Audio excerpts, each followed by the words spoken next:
I'm Shahram Mahdizadegan, author of Angels Never Die, The Devil's Mask, and Crossing the Bridge of Dreams. Every week I'll be reading one of the true short stories from these books. So if you enjoy heartfelt real-life tales, make sure to subscribe and leave a comment. It really keeps me going.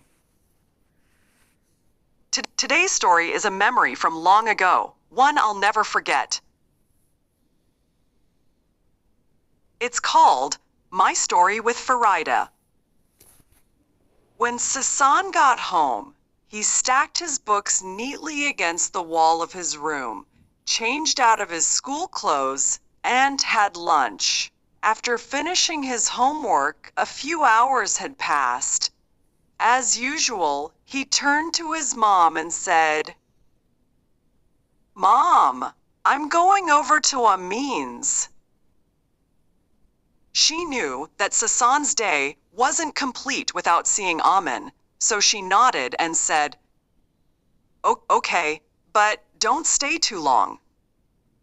As Sasan dashed toward the front gate, she called after him, "Don't stay for dinner over there." "Okay, I won't," he shouted back, but then he paused, turned around and asked, "What if Amin comes over here for dinner instead? Is that okay?" His mom smiled. "Sure, bring him. That's fine." Grinning, Sasan took off running toward Amin's house. The two had been friends for years. They lived on the same street, just 10 or 15 houses apart. Their friendship had started when they were 8 or 9, and now at 13 or 14, they were still inseparable. On the way, Sasan passed a large 2-story house, bigger than any other on the block. That's where Farideh lived, a girl about his age. As usual, she was out on the second-floor balcony, leaning on the railing and gazing down at the street. But her face was turned away, so she didn't see him. Sasan knew exactly what, or rather, who, she was looking at. The memory made him smile. It had been 5 or 6 years ago, not long after Sasan's family had moved into the neighborhood. His dad and Farideh's dad were old friends, so there was a bit of casual visiting between the families. Farideh was a couple of years younger than Sasan. She had a round, fair face, thick eyebrows, and short, coarse hair with bangs that fell across her forehead. Back then, whenever she saw Sasan walking by from her balcony, she'd bolt down the stairs, race across their big yard, fling open the front gate, and, cheeks flushed, shout a quick hi before slamming the gate shut and disappearing inside. Sasan would hear her footsteps pounding back through the yard. At first, her sudden appearances left him stunned, like he'd seen a ghost. He'd even feel embarrassed if anyone else was around, but over time, he got used to her little rituals. Since Sasan was new to the neighborhood and didn't have many friends yet, he'd often wander around to explore. One hot summer afternoon, he found himself near a stream that watered the surrounding rice fields. The local kids had blocked off both ends of the stream with sticks and other stuff, making the water deeper in that section. Sasan stood under the shade of a tree, watching the boys climb up and dive from the branches into the water. After a while, he noticed Farideh sitting by the edge of the stream, her feet dangling in the cool water, sat quietly by the stream, dipping her feet in the water and glancing around from time to time. About half an hour passed, and Sasan was just about to head home when he noticed 5 or 6 kids ganging up on another boy. He didn't pay much attention and kept walking, until he heard a small, urgent voice behind him. "Amin's our neighbor. Go help him." Sasan turned around and saw Farideh, her little face filled with fear. All he could say was, "I don't know him," and started to walk away. But Farideh called out again. "Don't go. Stay. Amin's mom passed away. That's why they're picking on him. When she was alive, no one dared mess with him." That changed everything. Sasan turned back toward the group of boys. This wasn't just some random fight anymore. He marched over, determined to break it up and take Amin back to their street. But as soon as he got close, he smacked the hand of one kid holding a cup of ice cream. The ice cream flew into the air, and while the boy's eyes followed it, Sasan landed a slap across his face. Then, all hell broke loose. Punches and kicks flew in every direction. No one stepped in to stop it. For nearly half an hour they fought. By the end, Sasan's face was bloody, his clothes torn, and the other boys didn't look much better. Exhausted, they finally backed off. Later, Sasan, Amin, and Farideh walked home together. Farideh walked between the two boys. Sasan and Amin were about the same age and height, but Farideh, though close in age, was smaller, thinner, and more delicate. That day passed, and Sasan never asked Amin what the fight had been about. But something had shifted. A deep friendship began to grow between them. Since Amin's mother had recently passed away, Sasan's mom made a point of showing him extra kindness. She often reminded Sasan to do the same. About a year went by. Amin's father remarried, and from then on, whenever Amin came over, Sasan's mom would invite him to stay for lunch or dinner. But something else had changed too. Farideh had somehow wedged herself into their little circle. In the early days of their friendship, whenever Farideh saw Sasan from her balcony, she'd race downstairs, open the gate with a smile, and then disappear again. At first, it was sweet, but after a while, it started to annoy Sasan. He began to glare at her whenever she opened the gate. That sharp look would instantly wipe the smile off her face, and she'd quietly close the gate and retreat. Then one day, Sasan came home from school, opened the yard gate, and there was Farideh scattering feed for the chickens and ducks his mom kept in a wire enclosure. Surprised, he asked his mom, "Why is she here?" His mom, busy with chores, replied, "Her mother brought her over. She said they don't let Farideh visit neighbors or make friends, but she's been begging to come here, and since we trust you, she asked if it's okay to let her stay for an hour." Farideh was completely absorbed in her little world, playing with the birds, not paying attention to anything else. Sasan went inside, dropped his books in the usual corner, and started on his homework. A few minutes later, he noticed Farideh standing silently beside him. He frowned at her. She didn't react. Then he snapped, "What do you want?" Startled, her lips trembled, and she looked like she was about to cry. Worried his mom might hear, Sasan softened a bit. "Fine, sit down." She stopped crying and sat beside him. But when she tried to speak, he cut her off again. "No talking, and don't touch anything." She nodded. "Okay," she whispered, and didn't say another word. An hour later, the doorbell rang. Sasan's mom peeked out and said, "Amin's waiting for you in the yard. Oh, and tell him to stay for lunch." Farideh, who had been quietly listening, lit up with a smile and asked, "Auntie, can I stay for lunch too?" Sasan snapped, "Why would you? You're a girl. We're boys. Go home." Her little lips quivered, and she looked like she was about to cry. But Sasan's mom stepped in. "Stay, sweetheart. I'll let your mom know you're having lunch with us." A few minutes later, Amin walked into the room. He was surprised to see Farideh there, but then burst out laughing, and soon, even Sasan couldn't hold back his own laughter. From that day on, Farideh became part of their crew, like one of the boys, with one condition: she wasn't supposed to talk too much unless someone asked her something. One Friday afternoon, Sasan was feeling restless. He suddenly had an idea. He grabbed his fishing rod and headed to Amin's house. As he opened the yard gate, he shouted, "Mom, me and Amin are going fishing. We won't be back for lunch." When he got to Amin's place, Amin grabbed his own simple rod, and the two of them set off toward the river that ran through the middle of town. On the way, they had to pass by Farideh's house. As they walked past the big two-story home, Amin smirked and said, "I bet Farideh follows us." Sasan shrugged. "Don't bet on it. Her mom won't let her come." But just a minute later, they heard a mischievous giggle behind them. "I'm coming too." They turned around and froze. There she was.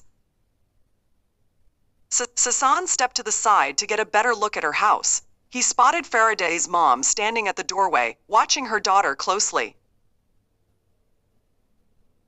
Sasan gestured with his hand, as if asking, "What do we do with her?"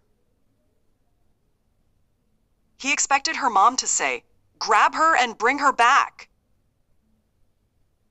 But instead, she waved them on. "Take her with you." Sasan turned to Farideh, clearly annoyed. "What are you, my shadow or something?" Then he looked at Amin and muttered, "Man, she's clingy." He grabbed her hand and started dragging her back toward her house. Farideh, holding back tears, said, "Why won't you take me with you? It's not like I'm riding on your back." Amin burst out laughing, his smile stretching from ear to ear. But when he saw Sasan glaring at him, he quickly said, "Bro, she's a girl. I mean, what are we supposed to do? If she were a boy, we'd know how to handle it." Farideh turned to Amin and shot back, "What? You think you're a horse and I'm supposed to ride you?" This time, Sasan laughed so hard he dropped to the ground. Eventually, the three of them made it to the river and started fishing. Farideh's job was to hunt for worms. After 3 or 4 hours, Amin looked over and said, "Check out Farideh. The first thing, she's getting heat stroke. She doesn't look good." They'd caught 7 or 8 fish by then and were drenched in sweat. Sasan nodded. "Yeah, we should head back." On the way home, as usual, Farideh walked between the two boys, but this time she was holding their hands. Suddenly, a thorn pierced her foot, and she let out a scream that could have reached the heavens. She couldn't walk anymore. Sasan bent down and, with Amin's help, lifted her onto his back. Farideh wrapped her arms tightly around his neck. She cried the whole way back, sniffling and wiping her nose on Sasan's shirt. He kept yelling, "Stop that! That's disgusting!" But every time he did, Farideh would burst out laughing, and for a moment, forget all about the pain. Near home, she finally got off his back. When they arrived, Sasan's mom had rigged a little showerhead to the garden hose. "Take off your clothes," she said. Sasan turned to Amin. "You too, man. Strip down." Then he stepped under the freezing cold water. It hit his sunburned skin like ice, but it felt like life pouring back into him. Later, the doorbell rang. Sasan's mom peeked out and said, "Amin's waiting for you in the yard. Oh, and tell him to stay for lunch." Farideh, who had been quietly listening, lit up with a smile and asked, "Auntie, can I stay for lunch too?"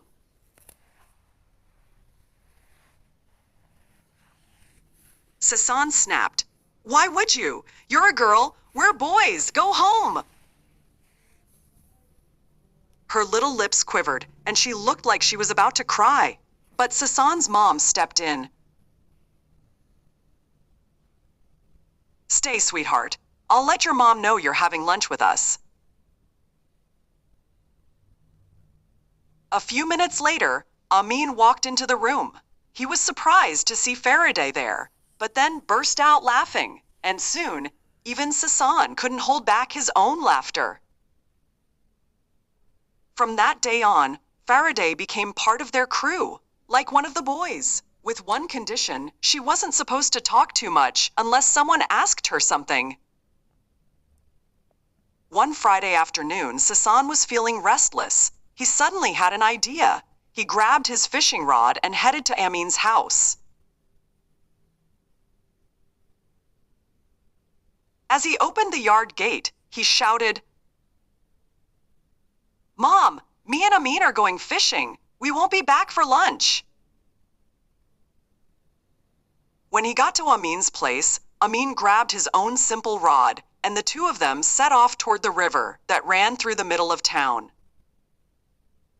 On the way, they had to pass by Farideh's house. As they walked past the big two-story home, Amin smirked and said,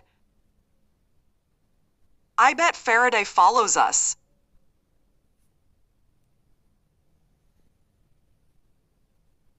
Sasan shrugged. "Don't bet on it. Her mom won't let her come." But just a minute later, they heard a mischievous giggle behind them.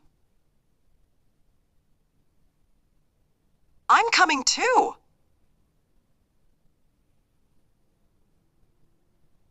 They turned around and froze. There she was. Sasan stepped to the side to get a better look at her house. He spotted Farideh's mom standing at the doorway, watching her daughter closely. Sasan gestured with his hand, as if asking, "What do we do with her?" He expected her mom to say, "Grab her and bring her back." But instead, she waved them on. "Take her with you." Sasan turned to Farideh, clearly annoyed. "What are you, my shadow or something?" Then he looked at Amin and muttered,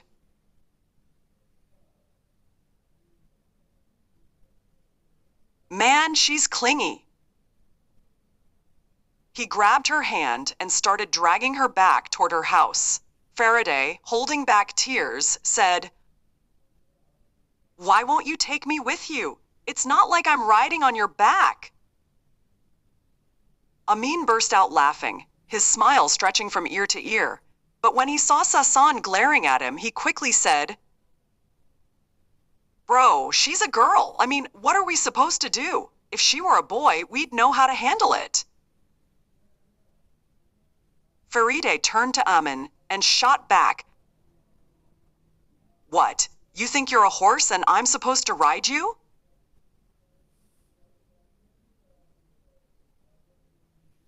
This time, Sasan laughed so hard he dropped to the ground. Eventually, the three of them made it to the river and started fishing. Farideh's job was to hunt for worms. After 3 or 4 hours, Amin looked over and said, Check out Farideh. The first thing, she's getting heat stroke. She doesn't look good." They'd caught 7 or 8 fish by then and were drenched in sweat. Sasan nodded. "Yeah, we should head back." On the way home, as usual, Farideh walked between the two boys, but this time she was holding their hands. Suddenly, a thorn pierced her foot, and she let out a scream that could have reached the heavens. She couldn't walk anymore. Sasan bent down and, with Amin's help, lifted her onto his back. Farideh wrapped her arms tightly around his neck. She cried the whole way back, sniffling and wiping her nose on Sasan's shirt. He kept yelling, "Stop that! That's disgusting!" While Sasan was showering, he kept sipping water from the hose, letting the coolness refresh him from the inside out. It was pure bliss. Amin still hadn't taken off his clothes, and Sasan's mom kept urging him, Amin, sweetheart, I'm like your second mom. Take off your clothes so I can wash them. You can wear them again once they're dry. Sasan, splashing around, called out, Come on, Amin, just pretend this is the river. You always strip down there, don't you? He was mid-sentence when a small hand shoved him forward from behind. Sasan stumbled out from under the water and turned around, only to see Farideh, fully undressed, happily bathing under the cold stream. He looked at his mom, stunned.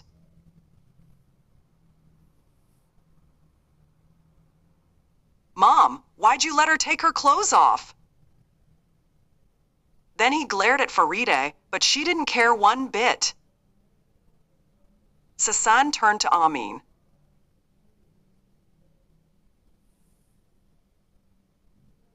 Now you're the only one left standing in the sun. Embarrassing, huh?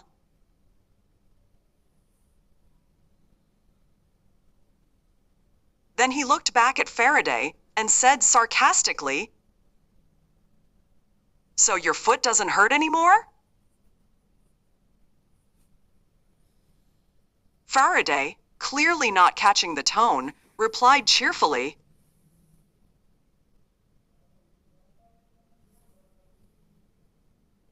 Nope, it's fine now, but if it hurts again, I'll let you know so you can carry me. Sasan's mom, holding the hose over Farideh's head, chuckled. She's just a kid. Let her be.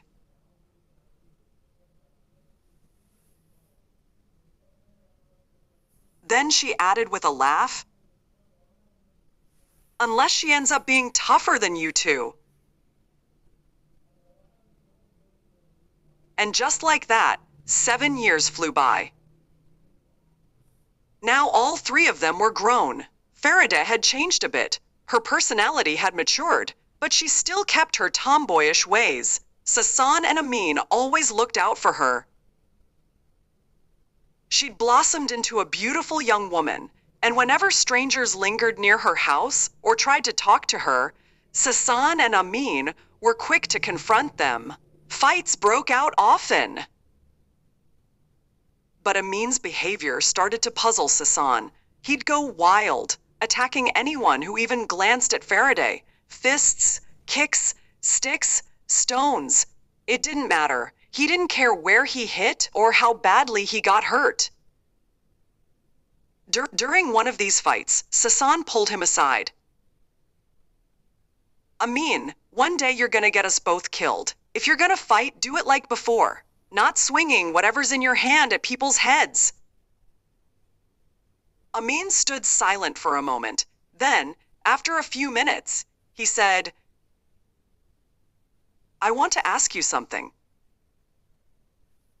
Go ahead, Sasan replied. Whatever it is, I'll do it. Amin looked at him, struggling to speak. Tell Farideh that I really love her. A few days passed.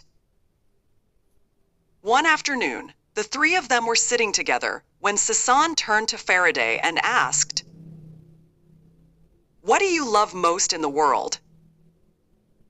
Farideh thought for a moment. Apples.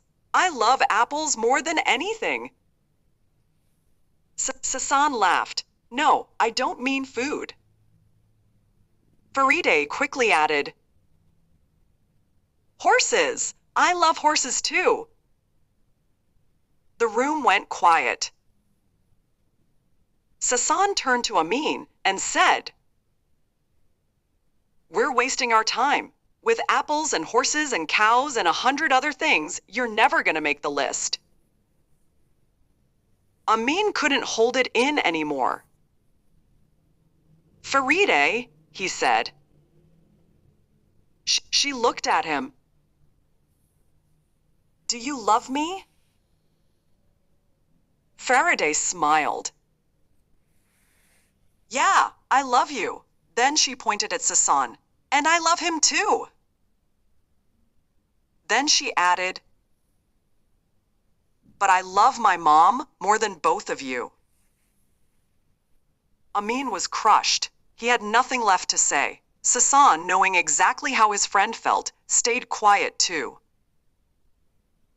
Days passed in the same quiet rhythm. Amin kept visiting Sasan's house, spending time with him, and Farideh always found a way to show up. She'd sit with them for a bit, then help Sasan's mom in the kitchen and come back to hang out, just like one of the boys. Now, Sasan and Amin were in high school. Farideh's school was just one street over. All three of them had changed. Sasan and Amin's voices had deepened. Their noses had grown awkwardly out of proportion. But Farideh had turned into a beautiful young woman, full of energy and mischief. She usually wore pants and kept her hair short. It was early fall. Sasan and Amin were flipping through their new math books, and the deeper they got, the more terrified they became. As usual, Farideh popped in unannounced and left just as quickly. But before she did, she glanced at their math book and said, "This is easy. If you get stuck, just ask me." From that day on, to their disbelief, Farideh became their math tutor. She had a sharp mind for numbers. Often, just one look at a chapter was enough for her to solve every problem in it. Years passed. As they grew older, their parents' hair grew whiter.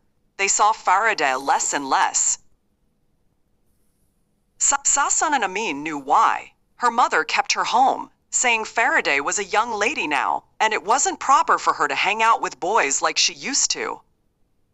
But they never forgot their old friend. Whenever they missed her, they'd linger near her house for a moment. And like magic, Farideh would appear at the window. Amin would mimic the freezing cold shower scene, and Farideh would burst out laughing. Then they'd walk on. Now, they were approaching their first big college entrance exam. They had their registration booklets and a stack of forms to fill out. Farideh had gotten permission from her mom to visit Sasan's house. She looked different, more grown-up, just like her mom said, but her personality was exactly how Sasan remembered it from childhood. She had barely arrived when Sasan's mom, who adored her, brought out tea and sweets. Farideh had already read the booklet 2 or 3 times. Sasan and Amin hadn't even opened it, so she sat down to explain everything, with a ruler in hand. Every time one of them didn't understand something, she'd smack them lightly on the head with the ruler. After the second hit, Sasan couldn't take it anymore. Just like when they were kids, he grabbed her hand and snapped, "Go home, we don't need your help." Farideh stood up and left. Sasan and Amin were just starting to relax when suddenly Farideh walked back in, with Sasan's mom right behind her. His mom was furious. "You invite a guest and then kick her out? Look how upset she is." Behind her, Farideh stood with a sly smile, and neither boy dared say a word. Moments later, she was back in front of them, ruler in hand. Somehow, they got through the forms, despite Farideh's constant nagging, and sooner than they expected, the exam came and went. The results? Sasan and Amin got accepted to universities in Rasht. Farideh got into medical school in Isfahan, far away. Time passed. Classes began. They were all busy studying, imagining bright futures based on what their professors told them. Weeks went by with no word from Farideh. One night, Sasan and Amin decided to write her a letter and send it by mail. 2 or 3 months later, after their first semester exams and grades had come in, Farideh's reply arrived. Seeing her handwriting was a big deal for both of them. They'd never needed to write down their feelings before. But that day, Sasan realized just how powerful a letter between 2 friends could be. how much emotion and connection it could carry. Sasan always believed that writing allowed people to express their deepest thoughts without shame, something that speaking often couldn't do.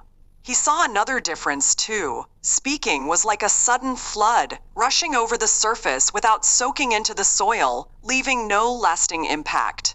But writing seeped slowly into the soul of the reader. It could be revisited again and again, each time offering new meaning, new comfort. A few more years passed. Sasan and Amin graduated, completed 2 years of military service, and eventually found jobs. During that time, Farideh finished her studies and returned home. With her father's help, she opened a clinic in one of the best parts of town. She was one of the first female doctors in their city, and naturally, many women, who had previously been forced to see male physicians, flocked to her office. Farideh worked late into the evenings, and Sasan and Amin rarely saw her during the week. But every other Friday, she'd pull up in her new car, pick them up, and the three of them would head into the mountains. They'd build a fire, cook a meal, and return home at sunset. Sometimes Amin would try to talk about love. Even Sasan had thoughts he kept to himself. But whenever they discussed it privately, they always came to the same conclusion: their friendship was too precious to risk. If either of them confessed romantic feelings, it might shatter everything. They didn't want to put Farideh in an awkward position or force her into anything. After all, she was more successful than both of them, financially and professionally. The only thing they had to offer was the deep, loyal friendship they'd shared since childhood. Another year passed. Then, slowly, Amin began to weaken. When Farideh looked over his test results, Sasan saw the worry in her eyes. She ordered a few more specialized tests.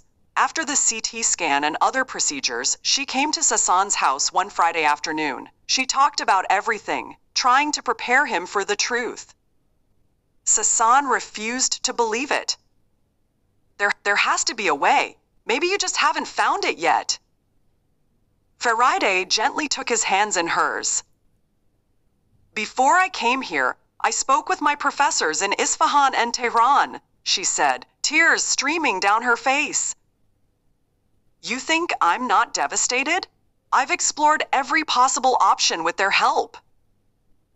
Sasan began to tremble. Farideh noticed and held his hands tighter. After a few minutes, he calmed down and said, If medicine has given up on Amin, then I'll find another way. Farideh looked at him silently. Then she asked, Do you believe in God? Yes, Sasan replied. She continued, Everything that happens in this world is part of a divine plan. Nothing is random. Amin's illness, it's part of that plan. There's a reason for it, even if we can't see it. Maybe it doesn't align with our worldly desires, but that doesn't mean it's meaningless. She said her piece and left. But Sasan couldn't accept it. Her words echoed in his mind, but they brought no peace. A month or two passed. Then came Muharram. Amin's condition worsened day by day. Sasan made a vow. In the first 10 days of Muharram, he would pray with all his heart and ask God for a miracle. So every evening at sunset, the two of them went to the mosque. Just the two of them. They prayed. They begged. They held on to hope. During those nights, different morning groups came and went. Sasan and Amin found themselves in a deeply spiritual state. After each ceremony, they'd walk home in the middle of the night, quiet and reflective. Then came the 10th night of Muharram.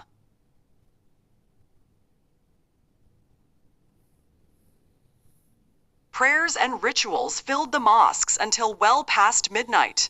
When the crowds finally dispersed, Sasan asked the mosque caretaker if he and Amin could stay until dawn. The man hesitated at first, But when he heard about Sasan's vow, he agreed. He locked the doors and left them inside. Sasan turned off the remaining lights, leaving just one dim lamp glowing above them. It was 2:30 a.m. The city was silent, streets empty, the mosque wrapped in darkness, except for the soft light above Sasan and Amin. Amin hadn't been able to eat for days. His illness had weakened him terribly. An hour passed. Both were exhausted. Amin leaned against a pillar and drifted off to sleep. Sasan kept praying.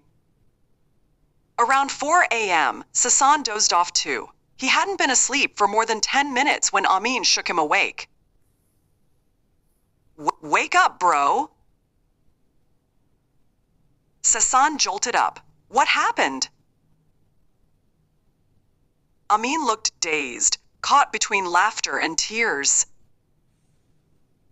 I don't know. Something happened. I can't explain it. Sasan urged him to sit and tell him everything. Amin sat down and began. I was asleep, but suddenly I saw you praying, crying. I could feel everything, like my senses were heightened. I could even feel the pillars trembling from your voice. He paused, glancing around the mosque as if still in a dream. Then, a man walked through the main doors and entered. As he came in, the whole mosque lit up. I called your name over and over, but you were so deep in prayer, you didn't hear me. Amin leaned back against the pillar. He walked toward me, and the closer he got, the more I felt. Love, peace, everything good you can imagine. It was overwhelming. He fell silent for a moment, then spoke like someone still half asleep.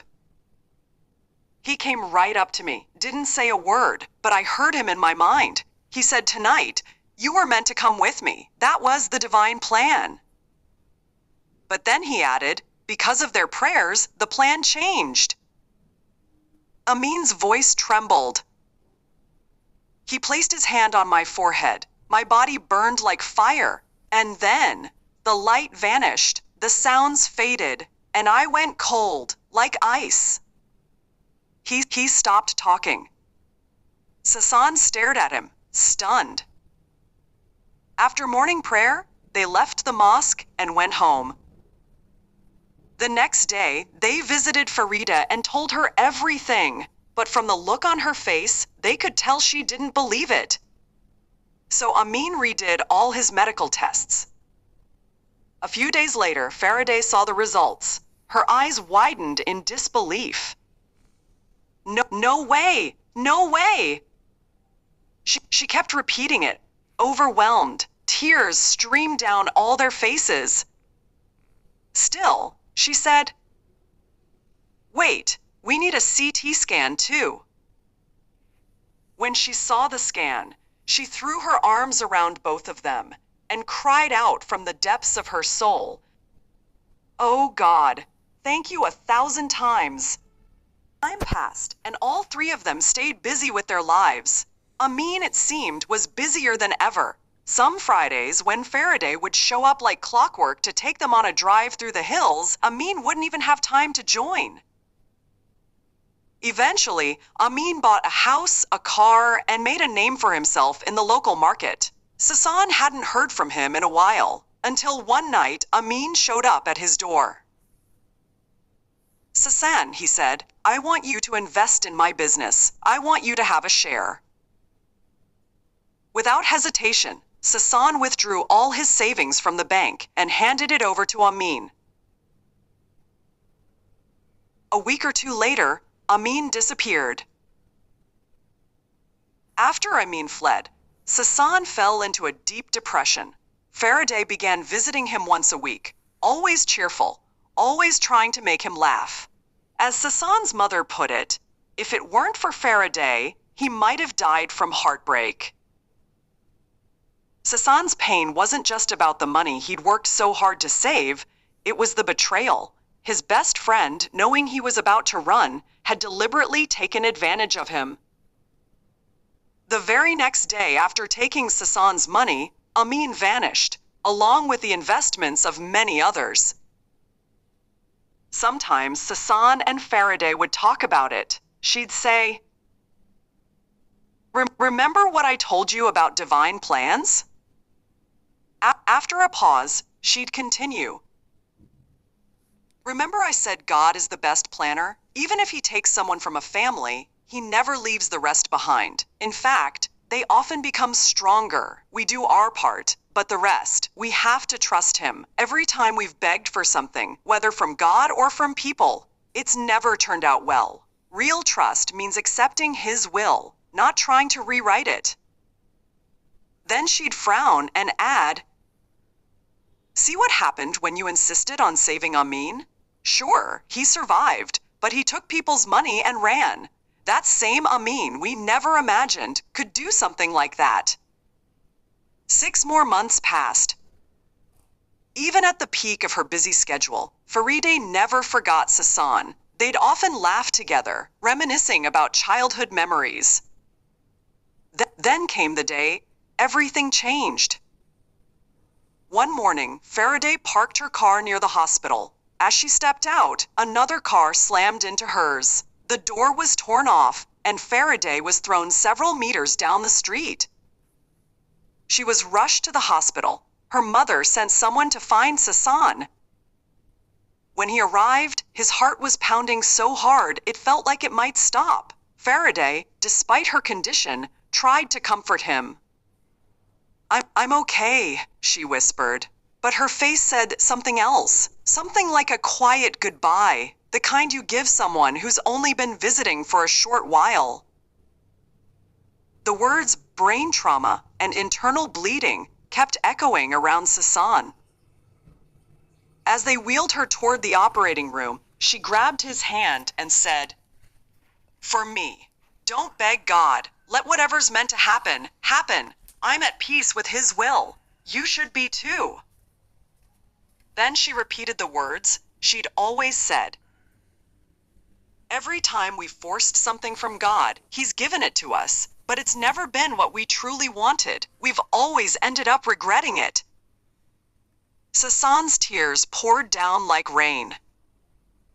At the last moment, Farideh said, "There's something I've been wanting to tell you for a long time." She paused. A bittersweet smile crossed her lips. Her beautiful eyes met his, and with that familiar spark of mischief, she said, You know, I'm not sad about anything. I never had any real friends growing up. My family never let me visit anyone, except yours." "You're my best friend," Farideh whispered. "You always listened to me, always stood by me. That's why I never felt sad about not having a brother." Then she smiled again and added,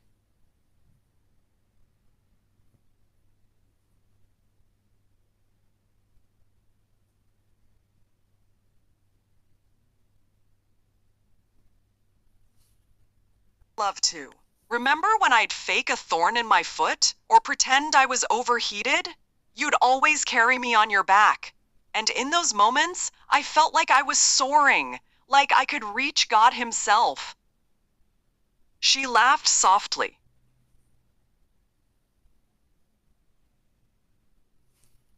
"I was helping you with math, smacking you on the head with a ruler. I was actually flirting with you. That was my way of showing love. Lucky you, my flirting came with bruises." Farideh was taken into surgery. The operation was successful.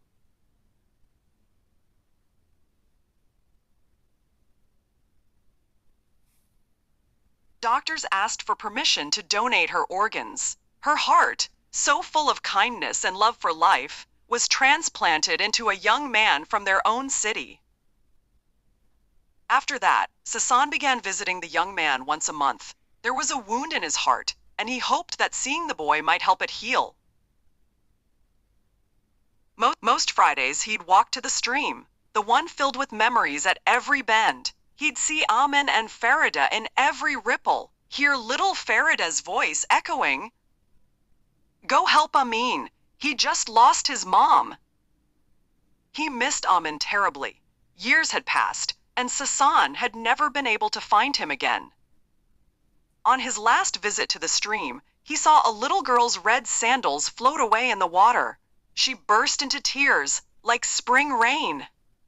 Suddenly, a boy about her age took off his own sandals and placed them gently in front of her. She slipped them on, started laughing, and sparks of joy lit up her eyes. The boy took her hand, and together they laughed, freely, generously, with their heads thrown back in pure happiness. A strange light radiated from their laughter, illuminating the space around them with a soft, transparent glow. And in that light, Sasan saw Farideh again. Just as beautiful, just as kind. Even the children felt that light. They kept laughing, as if trying to hold onto the energy, and when they got upset, they forgave each other quickly. They gave freely, without expecting anything in return.